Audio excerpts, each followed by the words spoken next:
Hi everybody, I'm Stacy with Stacy's Organizing and Decorating for Life, or stacyforlife.com. I'm here to help you organize your thoughts and decorate your perspectives.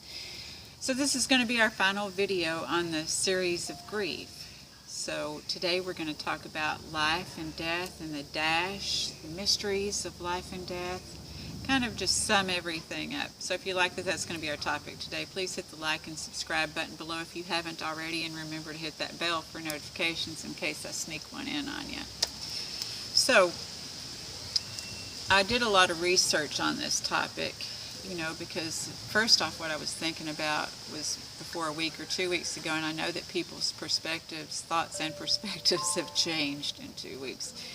So, but the thing was when I lost my son, I delved into the mysteries. I think that when we lose somebody we really care about, and we want to know all these whys, and yet there's no answers to those whys, we either contract or we expand. And I talked about consciousness last week in the video. So I chose to expand my consciousness and my awareness of things, to study, the mystical things that about life itself, that life is a mystery. The whole thing, they say that birth is miraculous, and I posted a quote yesterday about how when we're born, we're crying and everybody else is smiling, and then when we die, we can be smiling and everybody else crying. And it's just about how we choose to live our life. It's that dash that I'm talking about in the middle, and where do we get our thoughts and perspectives. We talked about the religious part of grief in the beginning of the video series. Then we talked about the family part of grief. Where did we learn how to grieve? And then we talked about the consciousness of expanding. Maybe somebody was in our consciousness, the pre-birth plans. They were in our consciousness before they were born, and they're still extended in our consciousness now because we're part of their pre-birth plan in another future, probably. Who knows? That's the thing, is that we don't know, and we're definitely living in a time of uncertainty now. So being willing to accept this don't know. We talked about acceptance, and all the different levels of grief is something that we come to at all the different levels. There's no expiration date on life, and there's certainly no expiration date on grief either, because guess why? There's no expiration date on love. I mean, we choose when we're going to love somebody and when we're not going to love somebody. I believe that we do have choices like that, and sometimes we think that we don't have a choice like that because that's part of our thought and belief system. I'm not saying that you can just turn it off, but that everything is a transition and a transformation, and that's part of consciousness, is being able to accept that.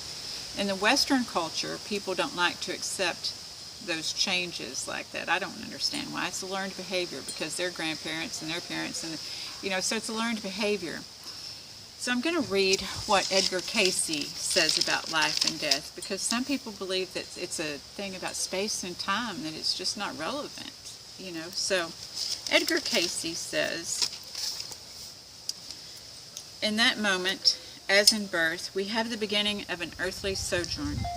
So little or long as time may be, so birth in the spiritual plane begins with death in the earthly plane. Merely the separation of spiritual and soul forces from earthly connections." In another reading, he goes on to say, "For life and death are one, and only those who will consider the experience as one may come to understand or indeed comprehend what peace really means." So when people die, we say, rest in peace. But are we living in peace? That's the thing too, because as I was saying about consciousness, and I mentioned what dreams may come and things, so what we think about death and dying before we die are things that may carry on over after we die, whatever our concept of the afterlife is. And we really don't know. I mean, we know what we've been taught by religion, we know what we've been taught by our family, but we really don't know. I know when I lost my son, somebody sent me a dragonfly poem, and I've posted that in a prior video on grief before.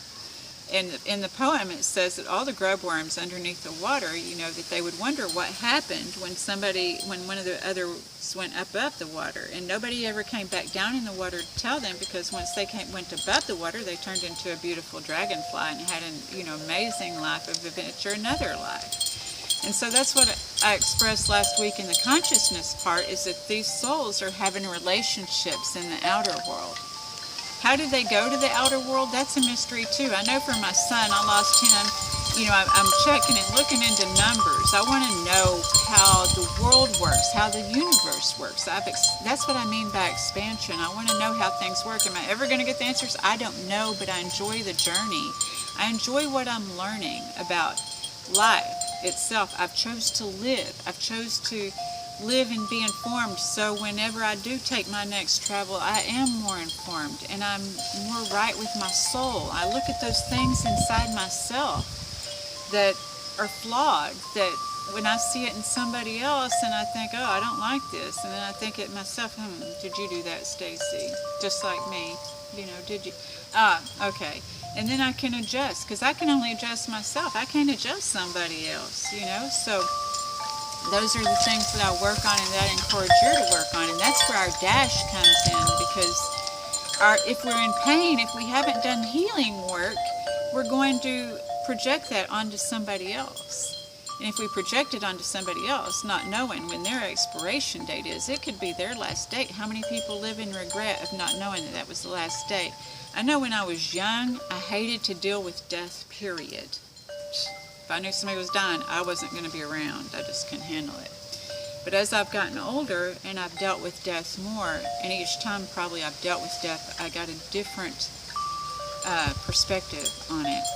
I have, been with people that I know were dying and sat with them, and there is a peace to it. I had somebody dying. I knew that day I needed to go see them, and I went to the hospital and saw them because I knew their days were numbered, and we sat around the hospital bed and we sang to them their favorite songs. I believe music is a very important part of transition, that if people liked music before they died, they're certainly going to like music while they're dying. Music is people's connection to their soul many times. So we were in the hospital and we sang their favorite, hymn that they wanted to sing. So we did that.